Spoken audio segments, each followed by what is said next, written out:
Hi hello అండి, welcome to Bharati security systems. ఇదైతే దవా టీవీఆర్ అండి. మనం అక్కడ యాడ్ చేస్తున్న కెమెరా వచ్చేసి T18161AF అండి. అది ట్రూ వ్యూ రోబో కెమెరా అనమాట, వైఫై కెమెరా. ఆ ట్రూ వ్యూ కెమెరాను దవా టీవీఆర్కి అయితే మనం యాడ్ చేయడం జరుగుతుందండి. జస్ట్ కెమెరా దగ్గర ఫస్ట్ మీరు ఎంటర్ కావగానే ప్లస్ సింబల్ అయితే వస్తుంది. ఆ ప్లస్ సింబల్ వచ్చిన తర్వాత కింద సర్చింగ్ ఆప్షన్ వస్తుంది. సర్చ్ డివైస్ అని నొక్కగానే మీకు దాని ఐపీ అడ్రస్ అవన్నీ చూపిస్తుంది. దాన్ని సెలెక్ట్ చేసుకొని యాడ్ వచ్చేస్తే మీకైతే కెమెరా ఆటోమేటిక్గా ఆన్ అయిపోతుందండి.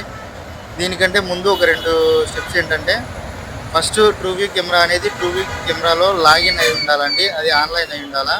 మన డివిఆర్ కూడా ఆన్లైన్ అయి ఉండాలా. తర్వాత ఈ 2 కూడా సేమ్ ఇంటర్నెట్కి కనెక్ట్ అయి ఉండాలన్నమాట. ఐపీ అడ్రస్ సేమ్ ఉండాలా. తర్వాత ఆన్ విఫ్ చేసేసుకొని సింపుల్గా దీన్ని అయితే మీ డివిఆర్కి అయితే యాడ్ చేసుకోవచ్చండి. ఎవరి దగ్గరైనా పాత ట్రూ వ్యూ కెమెరాలు ఉంటే ఇలా ట్రై చేయండి. ఎవరికైనా యూజ్ అవుతుందని ఈ వీడియో చేయడం జరిగింది.